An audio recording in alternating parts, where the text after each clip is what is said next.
And before starting, I would like to just share with you all why I made it.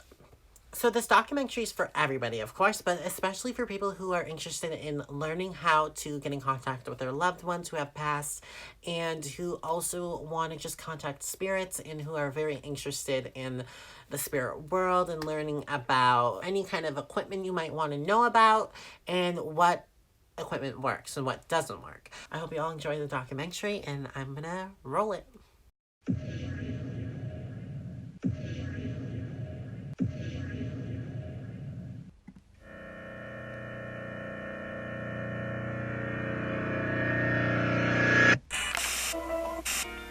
So everybody, right now I want to test out this ghost box app.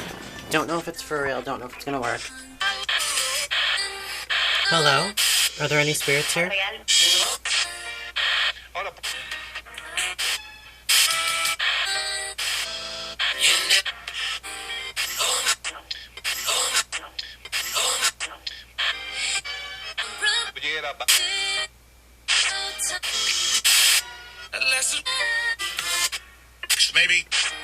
Maybe.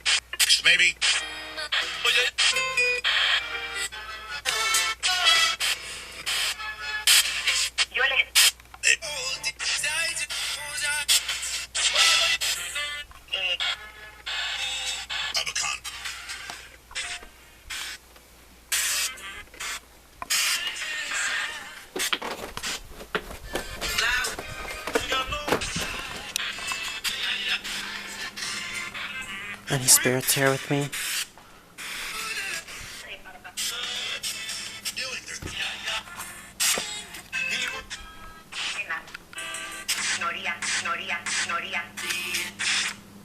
This you said.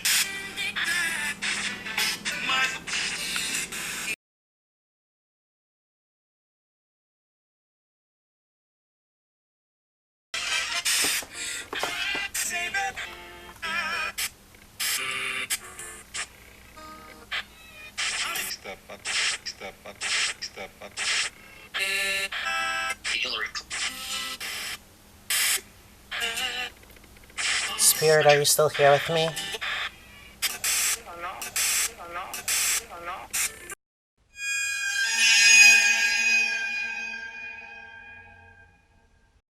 I thought that was very strange. So after that, I went on Amazon and I picked up a spirit box.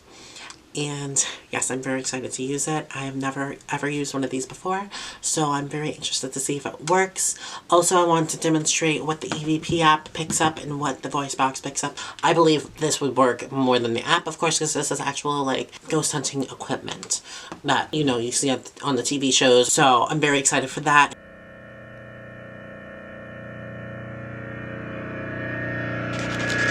So I got it up and running. I'm going to be putting it right here.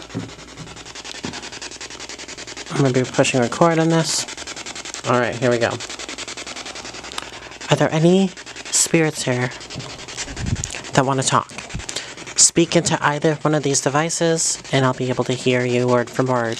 This is a safe and positive space.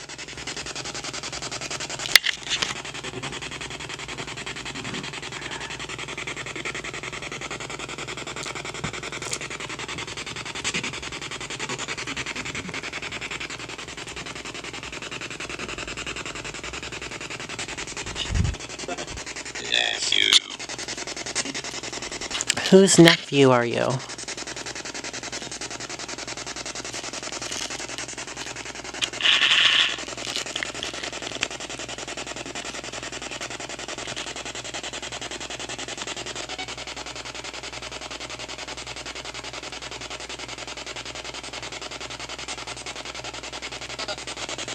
Spirit, whose nephew are you? Is it someone I know?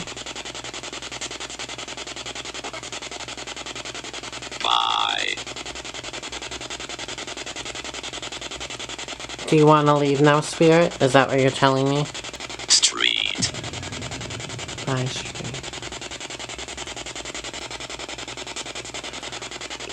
Are you in the street, or is that where the person is that you are related to?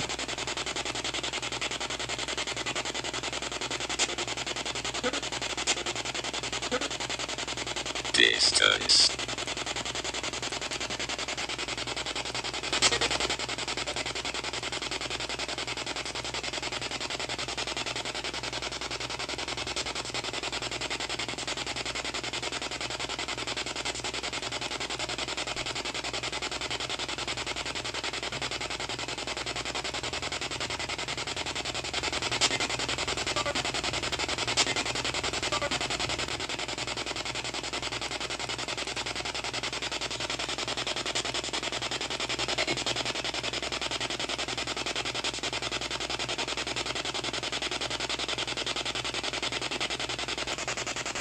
Can you see anything where you are? Could you describe it for me, please?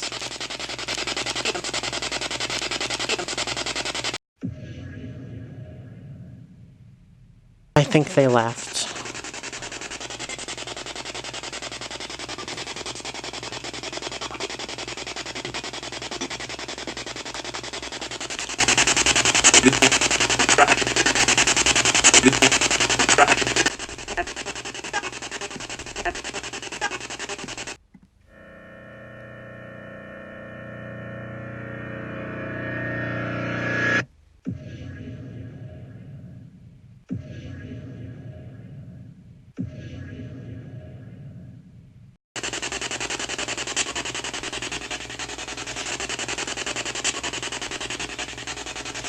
Wrong.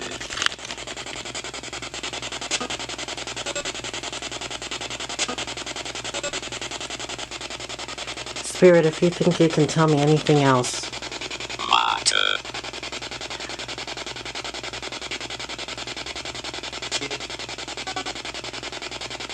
Wallpaper. Are you describing to me what you can see right now?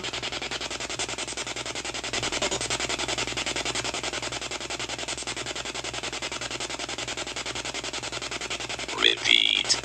I asked you, is that what you are describing to me right now? Is that what you can see? Is wallpaper. Fit. Is it cold where you are? Can you describe the feeling?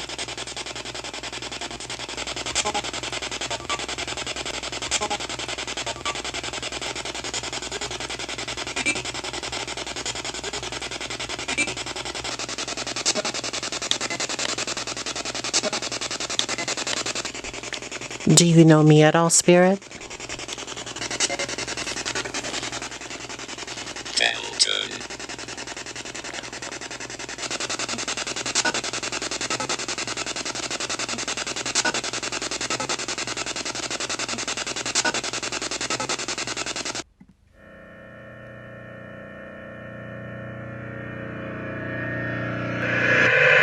Very, very excited to say that I'm going to be interviewing on Skype my medium friend, and he's going to be sharing his stories, his experiences with all of us.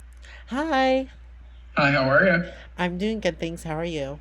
I'm doing great. My name is RJ Deacon. I am a medium slash paranormal investigator specialist. I deal with a lot of the paranormal. I help people with spirits in their homes. I help people contact those that have passed on. What age did you realize or figure out that you were gifted? I think when I was a kid, my first experience that I ever had when I was a kid, I was playing in the hallway, and a gentleman with overalls and a flannel shirt came walking down the hallway, looked at me, smiled, and went into my grandmother's bedroom. I was probably like 5 to 8 years old. I'm not for sure exactly what age. But I went to go tell her there was a man in the house, and she went, of course, to her bedroom with a gun, and there was nobody there. So that's pretty much my first experience. I was always haunted as a kid, I guess you could say. So I was my gift was very active when I was young. Yeah. So, did your abilities ever get like stronger as you like aged, or were they always like the same? So everywhere that I had lived, they say that there's haunted places and there's haunted people, but I'm a haunted person. So throughout my teens, it was very difficult, because I'm dealing with spirits at night. Different things happen through my teenage years. So kind of got to about 14, 15 and kind of just turned it off completely. Kind of the gift would kind of show up every now and then, but not that often. And it probably wasn't until I really moved into a haunted home when I was like 24 that it really kicked in. I moved into a home in Virginia. Our landlord was in California, and there was different things that started happening in the house that I didn't understand. So I felt things, and I knew something was there, but I didn't know. So I got in touch with the paranormal group, and the paranormal group came and investigated the home. And we had orbs, we had intelligent EVPs, We had a lot of things that happened, and that kind of pushed me into the paranormal realm too, and kind of opened up my gifts. My teenage years were really difficult. There was a lot of spirits that taunted me as a kid. My first big investigation, I investigated the Moundsville Prison State Penitentiary in West Virginia.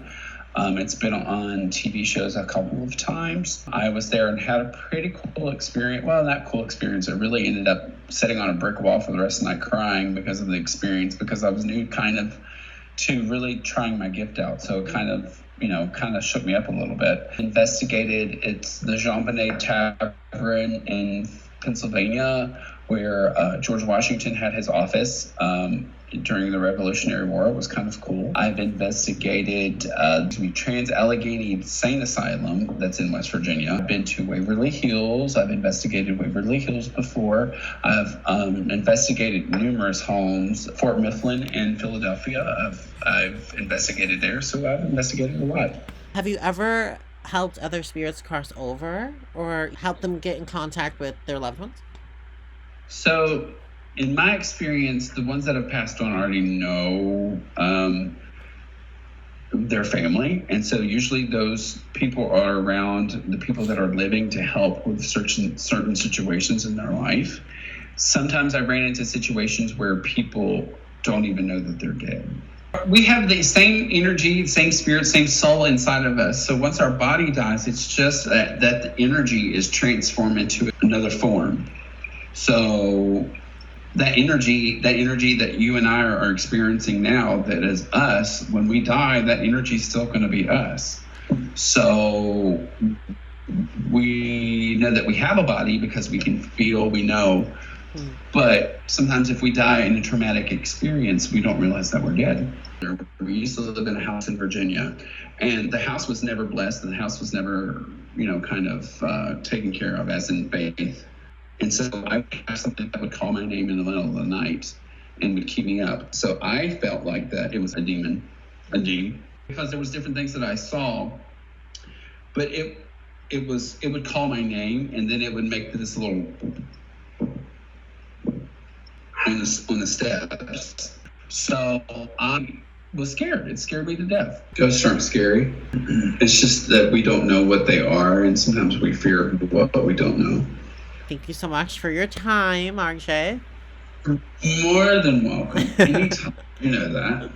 Hey everybody, so I wanted to make one more entry, and this will be my final one, and I just wanted to let you all know my conclusions about the EVP app that I used and the voice box that I bought off of Amazon. So, with the EVP app, I definitely think it is, somewhat accurate. I do think that there are times when spirits are coming in contact with you and they're trying to use the EVP app device to come in contact and say their words and what they're trying to say. But there are times where random words are being spoken. I think that's either, it's just random. There could be other spirits that are trying to get in contact with me as well, or as you, whoever's using the app. It could be, just interference. But I do think it's very accurate at times. And with the voice box itself, I think it's very accurate. It is a little bit difficult to pick up and hear what the spirits are trying to say. Most of the time, I definitely was spot on with what they were saying because it was just crystal clear.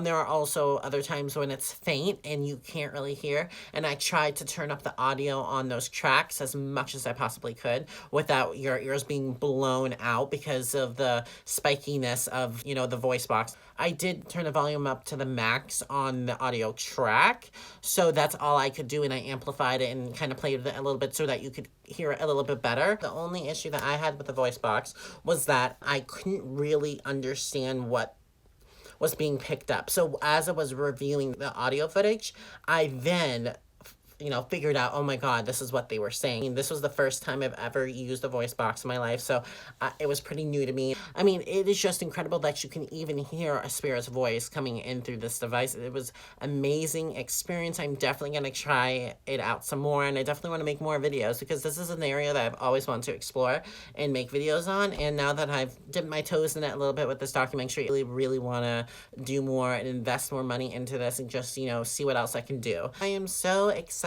that I was able to just share my story and this journey with you all, and I hope you all enjoyed.